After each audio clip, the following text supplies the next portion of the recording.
창세기에 나오는 네 분의 믿음의 조상 가운데 요셉은 가장 나중에 나오지만 가장 극적인 삶을 보여주고 있습니다. 자신의 선한 의도가 악으로 다가오게 되고 또 다른 사람들에 의해서 자신의 생애가 수렁에 빠지지만 그러나 초인적인 능력과 또 인내로 그 어려움을 풀어가고 축복의 자리를 지키는 믿음의 승리를 보여줍니다. 요셉은 어린 시절 아버지 야곱의 편애로 인해서 형제들로부터 미움을 받게 됩니다. 그리고 결국 형들로부터 버림을 받고 노예로 팔려가게 됩니다. 심지어 그가 충성했던 이집트의 보디발 장군으로부터도 버림을 받게 되고 또 억울하게 감옥에 갇혀서 잊혀진 그런 시간을 살아야만 됐습니다. 그러나 요셉은 자신의 인생을 불만과 원망과 한탄하며 소비하지 않았습니다. 도리어 이해되지 않는 상황 속에서도 하나님을 붙잡고 하나님으로 그의 미래를 새롭게 펼쳐가고 위대한 신앙의 승리의 삶을 우리들에게 보여줍니다. 창세기에서 요셉에 대해서 반복되어지는 표현 가운데 하나가 하나님이 그와 함께 하심으로 요셉이 형통하였더라라는 그런 표현입니다. 바라기는 저와 여러분, 우리들도 요셉과 같이 여러 가지 이유로 어려움에 처하고 힘든 시간을 보내지만 하나님이 함께 하심으로 형통했다고 하는 그런 고백과 간증이 있기를 간절히 소망합니다. 사람들에게 어려움을 겪고 또 잊혀지는 그런 시련의 요셉이 하나님께서 그와 함께 하시고 그를 기억하심으로 요셉을 애굽의 총리로 세우고 믿음의 조상의 귀한 삶을 살게 했던 것처럼 하나님께서 저와 여러분 우리를 기억하심으로 우리의 당한 어려움 속에서도 또 보잘것없고 또 수치스럽고 그래서 살아갈 용기와 희망조차 갖지 못하는 연약한 우리들을 기억해 주신다는 하나님의 그 은혜를 또 나눌 수 있기를 원합니다. 위대하시고 거룩하시고 전능하시고 그리고 인자하신 하나님이 저와 여러분을 기억한다는 것은 은혜입니다. 은혜라는 단어 외에는 그 하나님께서 우리를 사랑하시고 그 위대하신 그 거룩하신 하나님이 우리를 기억하신다는 것을 설명할 길이 없습니다. 저는 오늘 우리를 기억하는 하나님에 대해서 세 가지를 여러분과 나누고자 합니다. 하나님은 언제 우리를 기억하시는가? 먼저 첫 번째는 우리가 사람들로부터 잊혀질 때 하나님은 우리를 기억하십니다. 우리 본문 21절에서 23절의 말씀을 같이 한번 읽어보겠습니다. 시작. 바로는 술 맡은 간원장을 원래의 직위로 복위시켜 그가 바로에게 잔을 바치게 했습니다. 그러나 바로는 빵 굽는 간원장의 목을 매달았습니다. 요셉이 그들에게 꿈을 풀어준 대로였습니다. 하지만 술 맡은 간원장은 요셉을 기억하지 않고 잊어버렸습니다. 술 맡은 간원장은 요셉을 기억하지 않고 잊어버렸습니다. 라는 그 23절의 이 구절은 어떻게 보면 평범한 내용일 수도 있겠지만 요셉에게는 굉장히 큰 아픔이고 또 실망이고 또 배신의 감정까지 느낄 수 있는 그런 표현입니다. 오늘 우리가 읽었던 본문의 앞뒤 맥락을 이렇게 읽어보게 되면 이 술 맡은 간원장이 알 수 없는 어려운 꿈을 꾸었을 때 요셉은 그 꿈을 해몽해 주게 됩니다. 그러면서 요셉은 그 꿈의 해몽대로 술 맡은 간원장이 풀려나게 돼서 바로 앞에 서게 되면 자기의 억울함을 바로에게 얘기해서 자기를 이 감옥에서 나가게 해달라고 부탁을 했습니다. 그리고 아마도 술 맡은 간원장은 그렇게 하겠다고 약속을 했던 것 같습니다. 그리고 요셉의 꿈 해몽 그대로 술 맡은 간원장은 바로의 생일 때 풀려나게 되고 그의 직책에 복귀하게 됩니다. 그런데 23절에 나와 있는 대로 술 맡은 간원장은 요셉을 기억하지 않고 잊어버린 것이죠. 그리고 요셉은 그렇게 잊혀진 채 억울한 상태로 감옥에서 2년이라는 시간을 지내게 됩니다. 사랑하는 성도 여러분, 여러분도 요셉처럼 그렇게 누군가를 도왔는데 또 누군가를 의지했는데 그 사람으로부터 버림받거나 잊혀진 그런 상처나 실망, 그런 배신의 경험은 없으신지요? 다른 사람은 다 잊어버려도 너만은 기억해야 되는데 그 사람이 우리를 잊어버릴 때 우리는 참 쓸쓸하고 또 마음이 힘들고 어려운 것을 보게 됩니다.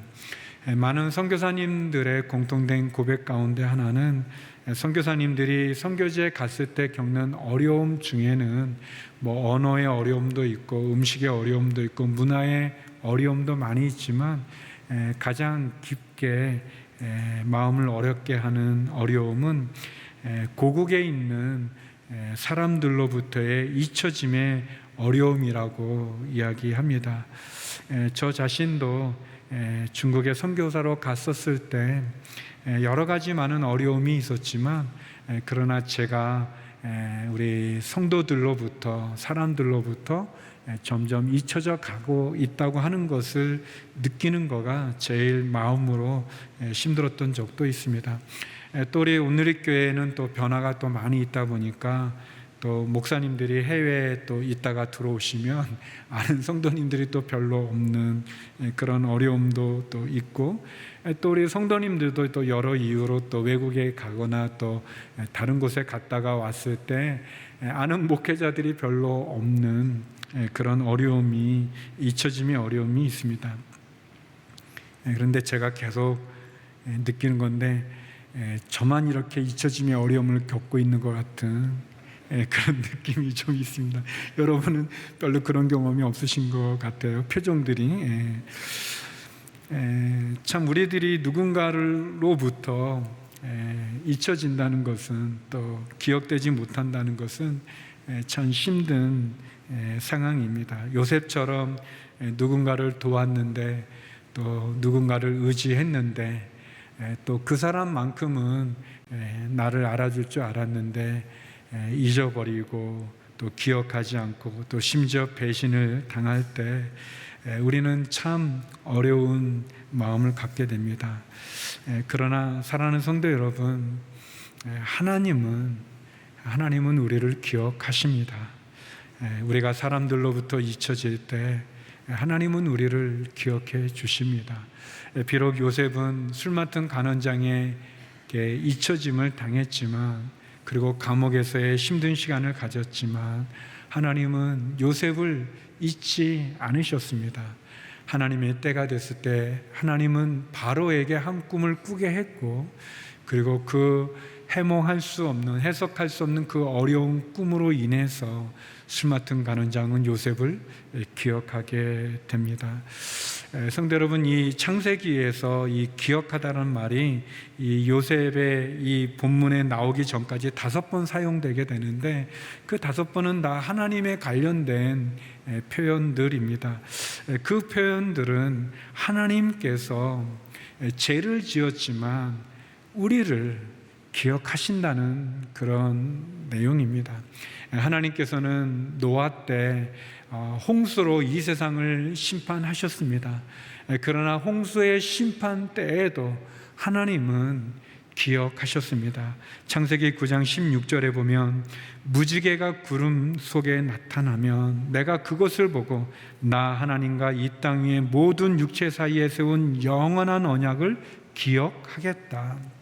하나님께서는 심판 가운데서도 우리를 기억하신다고 말씀하셨습니다.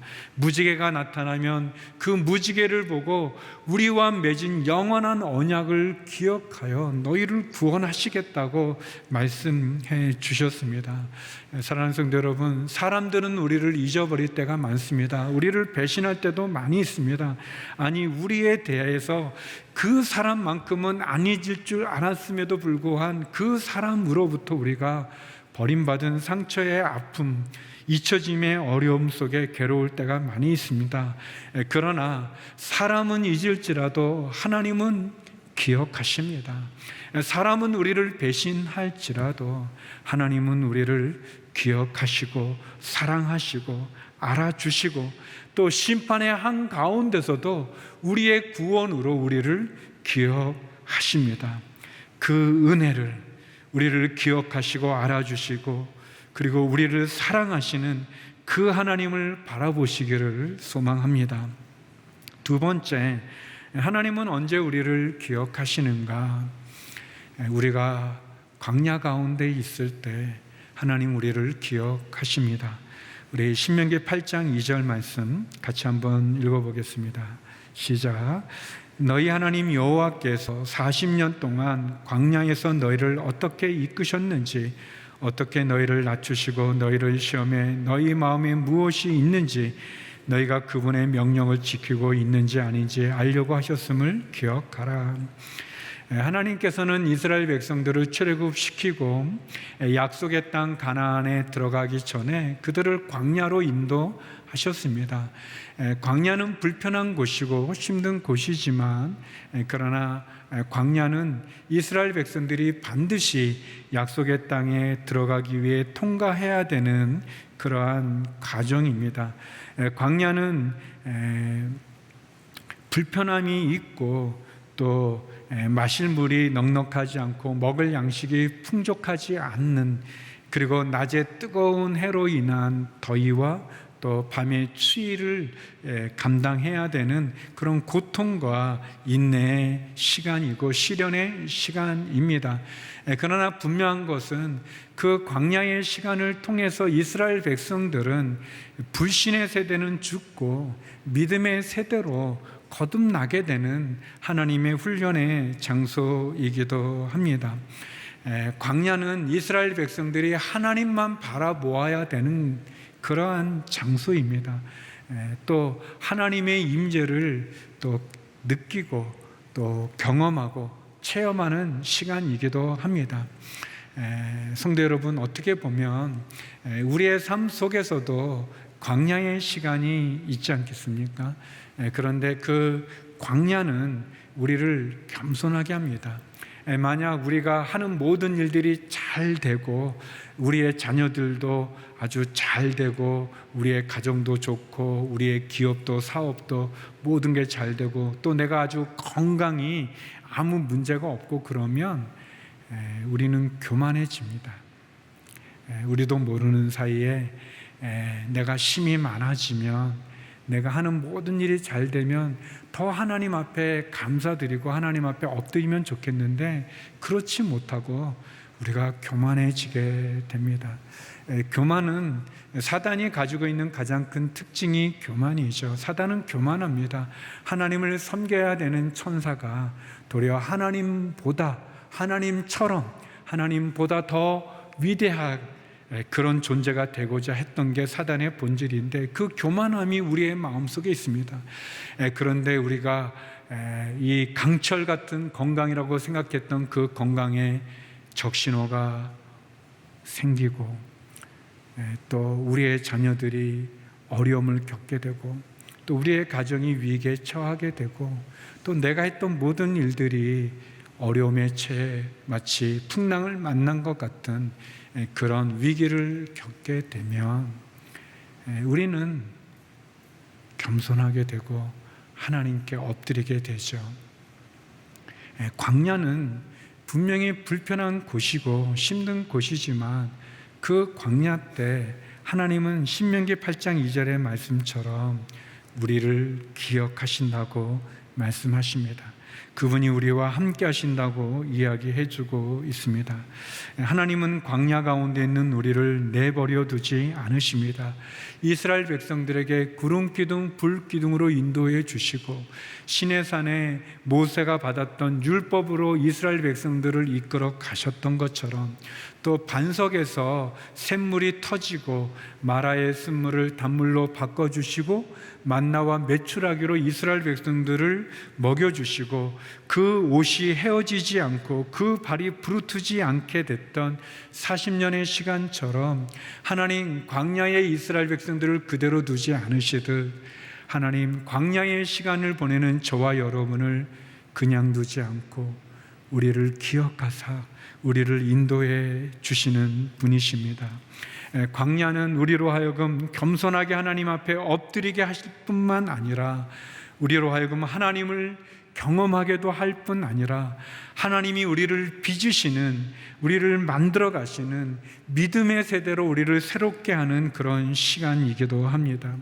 요셉은 술 맡은 간원장의 잊혀짐 속에서 그는 감옥에서 2년의 광야의 시간을 보내야 됐지만 그 2년의 광야의 시간을 통해 요셉은 하나님만을 의지해야 되는 것을 배웠습니다. 창세기에 나오는 요셉의 생애 가운데 어쩌면 요셉이 했던 한 가지의 실수가 있었다면, 한 가지 연약함이 있었다면 그것은 요셉이 술 맡은 간원장을 의지한 겁니다. 술 맡은 간원장에게 자기의 미래를, 자기의 상황을 의지했던 것입니다. 그러나 술 맡은 간원장의 잊혀짐을 통해서 그 감옥에서 2년의 그 기다림의 시간을 통해서 요셉은 그 누구도 아닌 하나님만이 나의 주인이고 하나님만이 나를 이 감옥에서 나의 삶의 수렁에서 건져줄 분인 것을 그는 알게 됩니다. 그래서 요셉이 나중에 바로 앞에 서게 됐을 때 바로가 내가 들은즉 너는 꿈을 들으면 능히 푼다더라 라고 했을 때 요셉은 겸손하게 제가 아니라 하나님이, 저가 아니라 하나님께서 왕에게 평안한 대답을 주실 것입니다 라고 이야기하죠. 요셉은 그 빚어짐의 그 시간을 통해서 어떻게 보면 광야의 시간을 통해 하나님을 의지하고 하나님만 만나게 됩니다. 다윗이 그를 따르는 400명의 군사와 함께 13년 동안 사울 왕으로부터 억울하게 피난당하는, 억울하게 도망가야 되는 광야의 시간을 갖게 되죠. 그러나 그 광야의 시간을 통해 그 어려운 시련의 시간을 통해서 결국 다윗도 하나님의 마음에 합한 왕으로 빚어져 가고 만들어져 가는 것을 알게 됩니다. 성도 여러분, 광야 때 하나님이 우리를 기억해 주십니다. 우리가 비천한 상황에 놓여 있을 때, 힘든 상황에 놓여 있을 때, 우리의 건강의 문제가 의술로 해결되어지지 않는 그런 한계 상황에 도달해 있을 때, 우리의 자녀가 우리의 뜻대로 되어지지 않는 방황의 시간을 보낼 때에도 하나님 우리를 기억하십니다. 비천한 가운데 우리를 기억하시는 하나님, 시편 136편 23절에 보면 이런 말씀이 있습니다. 비천한 처지에 있는 우리를 기억하신 분께 감사하라. 그 인자심이 영원하시다. 성도 여러분, 우리가 광야의 시간을 보낸다면, 우리가 비천한 처지에 있다면 우리를 기억하시는 하나님을 만나기를 소망합니다. 아이를 낳지 못했던 한나라는 여인이 있습니다. 비록 그녀는 남편이 그녀를 사랑하지만 그러나 자식을 낳지 못하는 그런 어려움 속에서 그는 이 비천한 처지에 서러움과 상처와 아픔을 가졌습니다.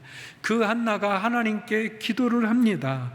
그는 이렇게 기도하죠. 사무엘상 1장 11절에 보면 그리고 맹세하면서 말했습니다. 전능하신 여호와여, 만약 주께서 주의 종의 비참함을 굽어 보시어 저를 기억하시고 주의 종을 잊지 않고 제게 아들을 주신다면 제가 그 평생을 여호와께 바치고 결코 그 머리에 칼을 대지 않겠습니다. 한나는 그의 서러움 속에, 그의 어려움 속에, 그의 비천함 속에 하나님이 자기를 기억해 주기를 기도하고, 그리고 그 하나님께서 자기를 잊지 않고 자녀를 준다면 그 자녀를 하나님께 바치겠다고 했습니다. 우리가 아는 것처럼 하나님께서는 한나의 그 비천함의 기도를 들어 응답해 주셔서 사무엘이라고 하는 아들을 주었고, 그 사무엘이 하나님 앞에 나실인으로 구별되어져서 이스라엘을 다스리는 큰 인물이 되어지죠. 그 이후에도 하나님 한나에게 많은 자식들을 허락해 주셨습니다. 사랑하는 성도 여러분, 여러분이 광야 가운데 있는지요? 비천함 가운데 있는지요? 광야 가운데, 비천함 가운데 우리를 기억하시는 하나님, 그 하나님께 기도하십시오. 그 하나님께 부르짖으십시오. 우리가 겪는 위기와 어려움 속에 좌절과 절망하는 것이 아니라 우리를 도우시고 사랑하시고 응답하시는 하나님, 기억하시는 하나님, 그 하나님께 나아가십시오. 마지막 세 번째, 하나님은 언제 우리를 기억하시는가? 우리가 각오로 신음할 때 기억하십니다. 우리 빌립보서 3장 13절에서 14절의 말씀을 같이 읽어보겠습니다. 시작. 형제들이여, 나는 그것을 붙잡았다고 생각하지 않습니다. 그러나 이 한 가지만은 말할 수 있는데, 곧 뒤에 있는 것은 잊어버리고 앞에 있는 것을 붙잡으려고 그리스도 예수 안에서 하나님께서 위에서 부르신 그 부르심의 상을 위해 표대를 향해서 쫓아갑니다. 빌립보 교회에 보내는 사도 바울의 편지이고 고백입니다. 사도 바울은 고백합니다. 하나님이 위에서 부르신 그 부르심의 상을 위해서 내가 쫓아갑니다. 표대를 향해서 내가 앞으로 나아갑니다. 이런 고백을 합니다. 그러면서 사도 바울은 이런 표현을 하죠. 내가 뒤에 있는 것은 잊어버리고 라고 고백합니다. 사도 바울은 그의 과거를 잊어버리고 그는 하나님이 부르신 미래를 향해서 나아가겠다라고 이야기합니다. 우리는 종종 과거의 실패의 경험이나 또는 과거의 상처로 우리가 앞으로 나가야 되는데 앞으로 나가지 못하고 신음하고 또 괴로워하고 또 아쉬워할 때가 많이 있습니다. 우리가 아는 것처럼 우리는 과거로 되돌아갈 수도 없고 그 과거를 바꿀 수가 없습니다. 그럼에도 불구하고 그 과거가 우리의 발목을 잡고 우리로 하여금 좌절하고 낙심하게 만듭니다. 과거의 실패의 경험들, 상처들은 우리를 무기력하게 만들고 우리를 열등감과 또 낮은 자존감에 신음하게 만들 때가 많이 있습니다. 또는 반대로 우리가 과거의 화려함 속에 빠져서 현재 현실을 망각하고 또 현재의 내 모습을 과거의 그 향수에 빠져서 바로 살아가지 못하는 그런 잘못도 우리가 할 때가 있습니다. 사도 바울은 뒤에 있는 것은 잊어버리겠다고 얘기합니다. 그런데 성도 여러분, 하나님께서는 우리가 과거의 상처로 신음할 때도 그때도 우리와 함께 하십니다. 우리를 기억해 주십니다.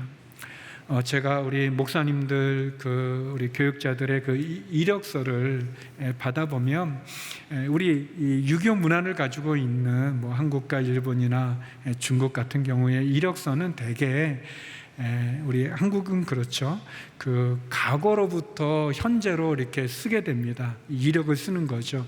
예를 들면 학력을 쓰게 돼도 제일 먼저가 뭐 중학교, 고등학교, 대학교, 뭐 대학원 뭐 이런 식으로 이렇게 과거로부터 씁니다. 경력도 내가 예전에 있었던 교회로부터 그 다음 교회 뭐 하면서 현재 있는 교회 뭐 또 그런 직장으로 이렇게 그렇게 이력서가 이렇게 써지는데, 제가 미국에서 오시는 목사님들 이력서를 받으면 좀 이 기독교 배경이 있어서 그런지 좀 미국의 이력서는 좀 다릅니다.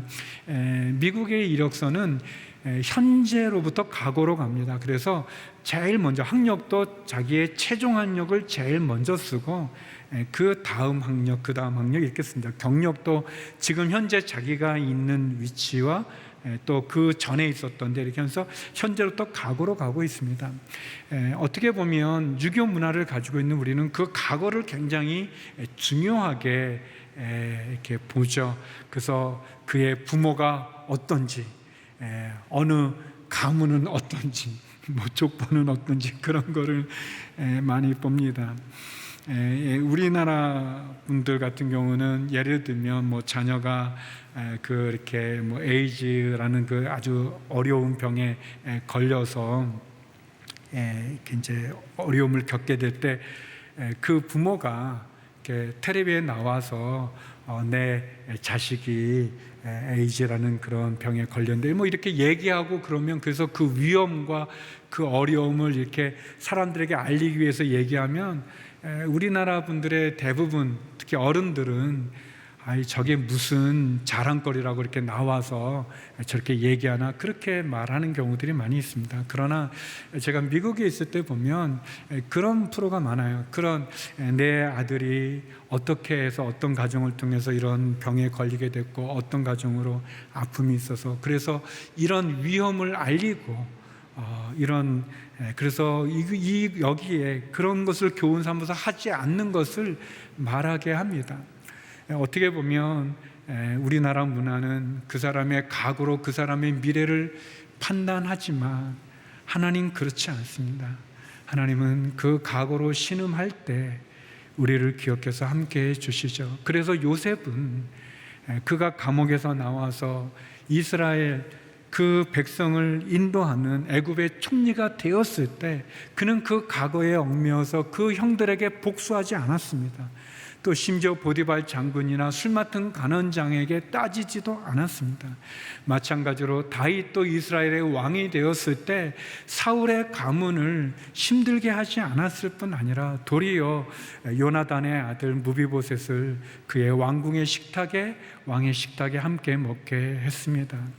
사랑하는 성도 여러분, 우리가 과거의 상처로 과거의 실패로 또 과거가 가지고 있는 그 어려움 속에 신음할 때 하나님께서는 과거로 우리를 판단하지 않으시고 도리어 우리를 기억하사 우리를 새롭게 하신다는 것을 기억하시기 바랍니다. 이사야 선지자는 이렇게 고백합니다. 이사야 43장 18절 19절 말씀입니다. 우리 같이 한번 읽어보겠습니다. 시작. 지나간 일들을 기억하지 말라. 과거에 연연하지 말라. 보라, 내가 새 일을 하고 있다. 이제 막 솟아나고 있는데 너희는 느끼지 못하느냐? 내가 광야의 길을 내고 사막의 길을 만들고 있다.